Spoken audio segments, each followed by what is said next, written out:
हाय, आपके साथ मैं हूँ Surabhi Sharma. India TV YouTube channel subscribe करिए, बेल आइकन दबाएं।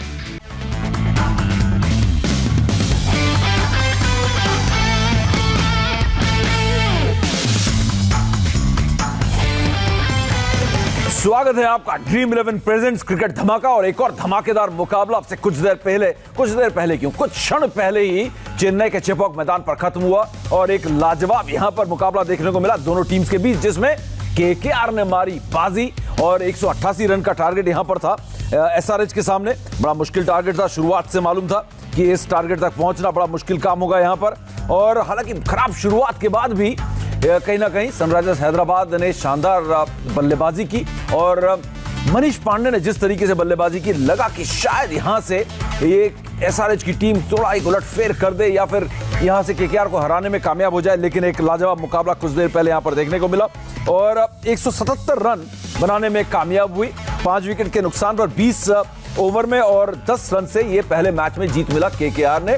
और इस जीत के साथ केकेआर ये कह सकता है कि हमने जीत की हैट्रिक लगा दी है एसआरएच की टीम के ऊपर। जी हां, क्योंकि पिछले सीजन यानी कि सिर्फ 6 महीने पहले सीजन नंबर 13 में 2 मैचेस में दोनों में केकेआर ने पटका था एसआरएच को। आज तीसरी बार हैट्रिक लगा दी है जीत की। हमारे एक्सपर्ट्स हमारे साथ है, मन्नीपा जी, आरपी सिंह और अंजुम चोपड़ा, हमारी ड्रीम 11 की टीम यहां पर, और आपको बताएंगे कि कौन है आज का गेम चेंजर। गेम चेंजर ढूंढना ज्यादा मुश्किल आज नहीं होना चाहिए। मनीष पांडे जिता देते तो निश्चित तौर पर वो गेम चेंजर होते, लेकिन शानदार प्रदर्शन, मेरे 2 एक्सपर्ट्स बड़े खुश हैं, मन्नीपा जी और आरपी, क्योंकि उन्होंने उस पर दाव भी लगाया था और उनको बड़ा पसंद भी है उनका जो बल्लेबाजी का स्टाइल है या बल्लेबाजी जिस अंदाज में करते हैं। लेकिन मन्नीपा जी, एक और बेहतरीन मुकाबला देखने को मिला और तीसरा मुकाबला एक नजदीकी मुकाबला, 188 रन का टारगेट। शुरुआती झटके लगे एसआरएच को, लेकिन उसके बाद भी जो फाइट बैक किया उसने मैच में मजे बांध दिए। देखिए 20 ओवर्स क्रिकेट का यही मज़ा है और ऐसा ही मज़ा आते रहना चाहिए मुझे लगता है, क्योंकि पहला मैच भी बड़ा इंटरेस्टिंग हुआ था।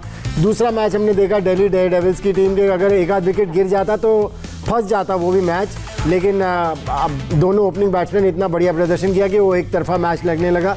आज का भी मैच ऐसा लगने लगा कि एक तरफा हो जाएगा, लेकिन जिस तरह से मनीष पांडे ने बैटिंग की और बेस्टो ने बैटिंग की, लड़वा दिया मैच को। सो हम यही देखना चाहते हैं 20 ओवर्स की क्रिकेट में, एंटरटेनमेंट।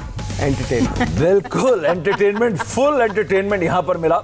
10 पर 2 विकेट खो दिया था, उसके बाद बेस्टो ने 55 रन बनाए और 61 पर नाबाद रहे यहां पर मनीष पांडे। तो दोनों ने मिलकर ऐसा लगा कि शायद ये मैच जो है निकाल जाएंगे, जिता देंगे आज। और जब हम यूट्यूब में मिले थे, जब इनिंग्स ब्रेक में जब केकेआर की बल्लेबाजी खत्म हुई थी, तो मैंने पूछा था कि गेम चेंजर कौन हो सकता है, तो आरपी ने कहा कि मेरा गेम चेंजर मनीष पांडे आज हो सकता है। और यहां पर दाव खेला था बेस्टो पे, लेकिन बड़े पसंदीदा खिलाड़ी थे मन्नीपा जी के, उन्होंने कहा कि मनीष पांडे भी बड़ा क्रुशियल होगा। लेकिन एक नजदीकी मुकाबला, और अगर बेस्टो रुक जाते यहां पर, मनीष पांडे तो नॉट आउट रहे 61 पर, आरपी बेस्टो रुक जाते तो यहां पर एक बड़ा जो स्कोर, एक बड़ा टारगेट था, उसको पार कर सकते थे आज सनराइजर्स हैदराबाद। आप बिल्कुल काफी करीब तो पहुंच ही गए थे, और जैसी बल्लेबाजी की जॉनी बेस्टो और साथ में मनीष पांडे ने, जबरदस्त। और जिस परिस्थिति में खेलने आए थे वो बड़ी विषम परिस्थिति थी, वहां पर 2 विकेट गिर चुके थे और दोनों प्रमुख बल्लेबाज, उनके खासतौर से कप्तान डेविड वार्नर वापस जा चुके थे। उसके बावजूद धैर्य बनाए रखा और अच्छे शॉट का चयन किया। और ये देखने को मिलता मनीष पांडे की बल्लेबाजी, एक बार जो टिकते हैं काफ़ी अच्छे शॉट लगाते हैं। यहाँ पर मैच को आखिरी तक लेके गए, पर भाग्य कहूँ या फिर कुछ चीज़ें ऐसी रही जो शायद वो बदल देते तो मैच का रिजल्ट दूसरा होता, पर कोई नहीं, पहला मैच था और आगे बहुत सारे मैच बाकी। ये चीज़ें तो उनके लिए मनोबल बढ़ाएंगे कि ऐसे मैच में उन्होंने कमबैक किया और ऑलमोस्ट पहुंच गए थे रन के पास। बिल्कुल 187 बनाई केकेआर ने 6 विकेट के नुकसान पर पहले बल्लेबाजी करते हुए। 188 का लक्ष्य था और 10 रन दूर रह गए। 177 20 ओवर में 5 विकेट के नुकसान पर लाजवाब यहां पर बल्लेबाजी की पहले केकेआर के बल्लेबाजों ने। लेकिन एक दिलचस्प बात है यहां पर, इस मैच के अंदर हम जाए, एक छोटा सा मजेदार सा एक मुझे आंकड़ा दिख रहा है यहां पर अंजुम, और वो ये है, छोटी सी प्रतिक्रिया आपसे चाहूंगा। सबसे सीनियर खिलाड़ी, एक तरह से ना वेटरन खिलाड़ी है वो, हरभजन सिंह ने सिर्फ 1 ओवर किया मुकाबले, और वही पहला ओवर, पहला मैच 1 ओवर, एक मैच 1 ओवर। और उस 1 ओवर में तीसरी गेंद पर कैच छूटा था डेविड वार्नर के बल्ले से, जब बॉल हवा में गई थी, पैट कमिंस थे बैकफुट पॉइंट पे, वहां पे कैच छूटा था, तो सफलता मिल जाती है उनको उस पहले ही ओवर में। बट मुझे लगता है हरभजन सिंह को खिलाने का और शुरुआती गेंदबाजी देने का पर्पस ही ये था, क्योंकि वो इस मैदान पे ज़्यादा खेल चुके हैं, सबसे ज़्यादा अनुभवी खिलाड़ी हैं। अनुभवी इसलिए क्योंकि चेन्नई सुपर किंग्स से क्रिकेट खेलते थे इस IPL सीजन से पहले तक, और against left hander David Warner यकीनन वो ज़्यादा आक्रामक साबित होते हैं। और जॉनी बेस्टो का वैगन व्हील आपके सामने।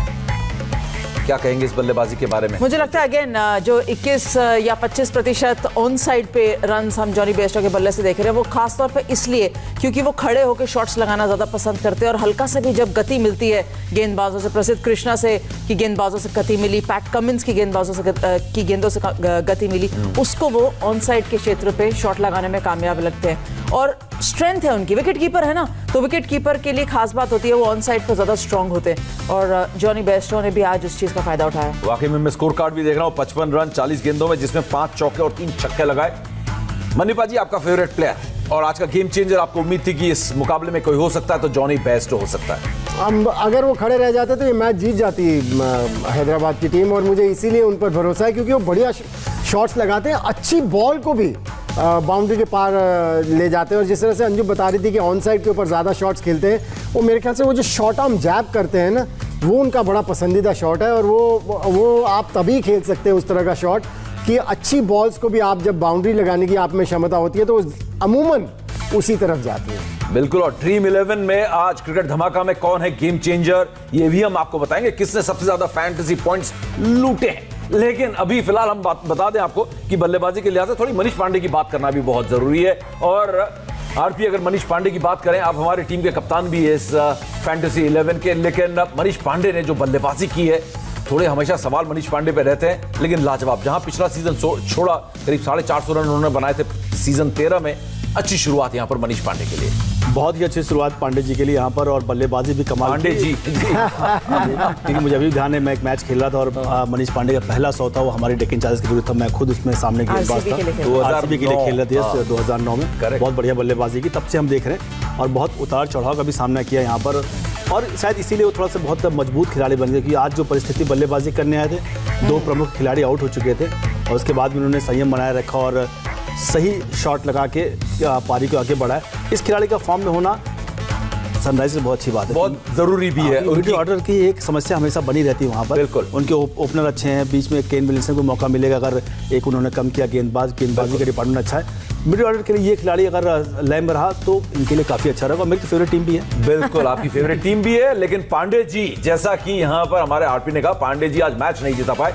2 इंटरनेशनल खिलाड़ी थे, अगर बीच में खड़े रहते तो जीत सकते थे, लेकिन हम यहां से कट करेंगे कहां पर, 2 हिंदुस्तानी खिलाड़ी, 2 अनकैप्ड खिलाड़ियों ने जो कमाल किया केकेआर के लिए। नीतीश राणा, क्या लाजवाब पारी, और राहुल त्रिपाठी, उन दोनों ने मिलकर जो बल्लेबाजी की है, 187 का टारगेट देने में जो कामयाब हुई है केकेआर, इन दोनों के बदौलत है। और नीतीश राणा हालांकि अच्छी शुरुआत की थी पिछले सीजन में, उनके बारे में यही कहते हैं कि वो मिला जुला प्रदर्शन रहता है, कभी अप कभी डाउन, कभी अप कभी डाउन, लेकिन इस बार अप के साथ शुरू हुआ है। और नीतीश राणा को ही मुझे लग रहा है गेम चेंजर की जो कैटेगरी है ड्रीम 11 गेम चेंजर की, उसमें सबसे ज्यादा फैंटेसी पॉइंट्स मिले, 119 फैंटेसी पॉइंट्स के साथ आज की game changer Nitish Rana. Manipa ji, positive frame of mind के साथ बैटिंग करने आए थे, और जिस तरह से आरपी ने पहले भी बताया था जब हम यूट्यूब का शो कर रहे थे कि बेखौफ होकर बैटिंग की, और मेरे ख्याल से ये अंदाज बड़ा ज़रूरी है अगर आप 20 ओवर्स की क्रिकेट खेल रहे हैं। लेकिन पिछले सीजन में भी जो अंजुम ने मुझे बताया था कि केवल 5 ही महीने पहले हुआ था पिछला सीजन, उसमें भी शुरुआत उन्होंने बहुत बढ़िया की थी, जो दुबई, अबू धाबी और शारजा में हुए थे, लेकिन उसके बाद कहीं ना कहीं शायद प्रेशर में आ गए या क्या हुआ, वो कंसिस्टेंसी नहीं दिखा पाए। सो केकेआर की टीम तो उम्मीद कर रही होगी कि जिस तरह की उन्होंने शुरुआत की है इस सीज़न की, उसको बरकरार रखे आगे आने वाले मैचेस में, तो फिर वो जो पिछले साल टॉप 4 में आते आते रह गए थे, वो कमी पूरी कर देंगे इस बार टॉप 4 में लाके। तो आज के पहले गेम चेंजर 119 पॉइंट्स के साथ हैं नीतीश राणा, लाजवाब पारी खेली। लेकिन दूसरे गेम चेंजर कौन है जो गेम को वाकई में चेंज कर सकते थे, बहुत नजदीक ले आए, लेकिन गेम को चेंज तो नहीं कर पाए, लेकिन फैंटेसी पॉइंट्स उन्होंने खूब लूटे। Manish Pandey, I think brilliant. मैं समझती हूँ कि ये ऐसा खिलाड़ी है जिन्होंने भारतीय टीम से भी जब भी खेला है एक अच्छा प्रदर्शन किया है। यकीनन बहुत ज़्यादा मौके नहीं मिल पाए, कंसिस्टेंटली मौके नहीं मिल पाए मनीष पांडे को, बट और जो कॉन्फिडेंस, जैसे आरपी बता रहे थे कि जिस अंदाज में वो बल्लेबाजी कर रहे हैं मिडिल ऑर्डर में, मुझे लगता है इट्स जस्ट दैट कॉन्फिडेंस, ये उस जोन में है जहाँ फेयरलेस क्रिकेट खेल रहे हैं, इनको पता है अपनी गेम के बारे में, क्योंकि लगातार घरेलू टीम है इनकी कर्नाटका, जो लगातार चैंपियन रहती है इस साल छोड़ के, तो जानते हैं कि ये क्या टेबल पर लेकर आते हैं, क्या इनकी स्ट्रेंथ है। फील्डिंग डेफिनेटली इनकी स्ट्रेंथ है, एंड बल्लेबाजी में जिस तरीके से रोटेट करते हैं, स्ट्राइक, लंबे शॉट्स लगाते हैं। सो कभी भी आप सनराइजर्स का नाम लेंगे ना, हमेशा डेविड वार्नर, बेस्टो, इन खिलाड़ियों का नाम लेते हैं। जो अनसंग हीरोज रहते हैं वो है मनीष पांडे या राशिद खान। आई थिंक मनीष पांडे का बहुत अहम रोल है सनराइजर्स हैदराबाद की टीम में। तो पांडे जी हैं आज के दूसरे गेम चेंजर, और तीसरे गेम चेंजर है त्रिपाठी जी। आरपी क्या कहेंगे इस बारे में? अब आरपी ने बड़ा एक मजेदार नाम दिया कि पांडे जी, तो अब त्रिपाठी जी हैं आपके तीसरे गेम चेंजर जिन्होंने 80 फैंटेसी पॉइंट्स आज अर्जित किया है। वो भी एक बढ़िया बल्लेबाजी की, और बहुत जो हमने पहले भी अपने चैनल पे बात की थी कि बहुत फियरलेस क्रिकेट खेली उन्होंने, और ये इनका अंदाज भी खेलने का है। जब पुणे के लिए भी खेलते हैं तो इसी तरह बल्लेबाजी की, और डोमेस्टिक मैंने इनको देखा एक इसी अंदाज में खेलते हैं। आप को गेंद देखा और बड़े शॉट लगाने में, और पर अच्छी बात यह है कि आप थोड़ा फ्लेक्सिबल बैटिंग ऑर्डर को भी आप उनको खिला सकते हैं, और ऊपर भी खिला सकते हैं, नीचे भी खिला सकते हैं। पर ये ऐसे खिलाड़ी बहुत महत्वपूर्ण हो जाते हैं टीम के लिए, क्योंकि जो आपने बोला कि बहुत ज़्यादा नाम नहीं रहता पर काम ऐसे रहता है कि आप हमेशा भूल नहीं सकते उनको। बिल्कुल, चाहे किसी भी खेल में क्यों ना हो, किसी भी लीग में क्यों ना हो, क्रिकेट हो, फुटबॉल हो, कहीं पे भी आपका जब घरेलू जो टैलेंट होता है वो जब चलता है ना, वो टीम हमेशा अच्छा करती है। और मन्नीपा जी, घर का टैलेंट अगर आपका फायर कर रहा है, अच्छा खेल रहा है, अच्छे फॉर्म में, उस पर आप भरोसा कर सकते हैं। तो केकेआर का भविष्य सीजन 14 में बहुत सुनहरा दिख रहा है। अभी तक जितने भी मैचेस हुए हैं, मुझे लगता है जो हमारे डोमेस्टिक प्लेयर्स हैं, घरेलू प्लेयर्स जिनकी आप बात कर रहे हैं, सभी अच्छा होमवर्क करके आए हैं, क्योंकि हर टीम के जो आपके इंडियन प्लेयर्स हैं उन्होंने बढ़िया प्रदर्शन किया। और आज जिस तरह से देखा त्रिपाठी जी को जब पहले भी देखा था तो इसी तरह से बैटिंग करते थे, लेकिन फिर वही बात आ जाती है कि एक दो मैच में किया लेकिन कंसिस्टेंसी नहीं थी। सो अगर कंसिस्टेंसी दिखाते रहेंगे तो फिर वो नाम जिसके जो उनका होना चाहिए वो हो जाएगा। बिल्कुल, चलिए इसी लगे हाथों मन्नीपा जी वैगन व्हील का भी जरा ब्यौरा दे दीजिए। नीतीश राणा का वैगन व्हील है जो आज आपके नंबर 1 गेम चेंजर हैं। बिल्कुल, ऑन साइड के ऊपर इन्होंने ज़्यादा रन्स बनाए हैं, बढ़िया शॉट्स लगाए हैं ऑन साइड के ऊपर, और ऑफ साइड के ऊपर भी अगर आप देखें ज़्यादा रन्स नहीं बनाए लेकिन बड़े इफेक्टिव शॉट्स लगाए हैं। सो जब कोई खिलाड़ी इस तरह से विकेट के चारों तरफ रन्स बनाता है तो बॉलर की लाइफ डिफिकल्ट कर देता है, और वही उन्होंने आज किया। और सबसे बड़ी बात यह आरपी की आपने 2 बड़े गेंदबाज, मैं संदीप शर्मा को इसलिए बड़े गेंदबाजों में गिनूंगा क्योंकि ओपनर्स को या पहले 3 को आउट करने का रिकॉर्ड उनका बड़ा बेहतरीन है। 109 विकेट कुल है उनके आईपीएल में, जिसमें से 63 विकेट जो है उन्होंने ओपनर्स और पहले 3 के लिए। तो यहां पर बहुत अच्छा टैकल किया है नीतीश राणा ने भुवनेश्वर और संदीप शर्मा को। बिल्कुल, क्योंकि बहुत पार्टनरशिप में भी गेंदबाजी करते आए हैं दोनों गेंदबाज, क्योंकि एक दूसरे कॉम्प्लीमेंट कर रहे हैं और काफ़ी अच्छी गेंदबाजी करते हैं। उस लिहाज से देखा जाए तो नीतीश राणा का प्लान काफ़ी बेटर था। बिल्कुल, बहुत संयम से स्टार्ट किया। पहली गेंद पे चौका मारा था भुवनेश्वर कुमार की ड्राइव करके, और वैसे भी मेरा ये हमेशा मानना रहता है अगर कोई बैट्समैन अच्छा ड्राइव कर रहा है और उसको उस पर बाउंड्री मिल रही तो इसका मतलब है कि उसके पैर सही चल रहे हैं और गेंद के नीचे सही से आ रहा है। तो नीतीश राणा की बल्लेबाजी में ये खास बात देखने को मिली। बहुत टेढ़े-मेढ़े शॉट नहीं लगाएंगे, पर हाँ अच्छी जगह पे अच्छा चुनाव करेंगे। तो ये है आज के गेम चेंजर नीतीश राणा। शानदार प्रदर्शन, और 2 घरेलू खिलाड़ियों ने आज ऐसा प्रदर्शन किया है केकेआर के लिए। वाकई में बड़ी खुश होगी इनकी ड्रेसिंग रूम, टीम मैनेजमेंट की। हमें 2 ऐसे खिलाड़ी मिले कि अंतरराष्ट्रीय खिलाड़ियों पर हमें भरोसा नहीं करना पड़ा पहले मैच में। फिलहाल मन्नीपा जी, आरपी, अंजुम, बहुत बहुत शुक्रिया आप तीनों का। कल शाम 7 बजे दोबारा आपसे मुलाकात होगी यहीं पर इसी जगह। फिलहाल हमारे इस कार्यक्रम क्रिकेट धमाका, ड्रीम 11 क्रिकेट धमाका में फिलहाल इतना ही। ब्रेक के बाद आपसे होगी मुलाकात राजस्थान रॉयल्स और किंग्स 11 की प्रीव्यू के साथ।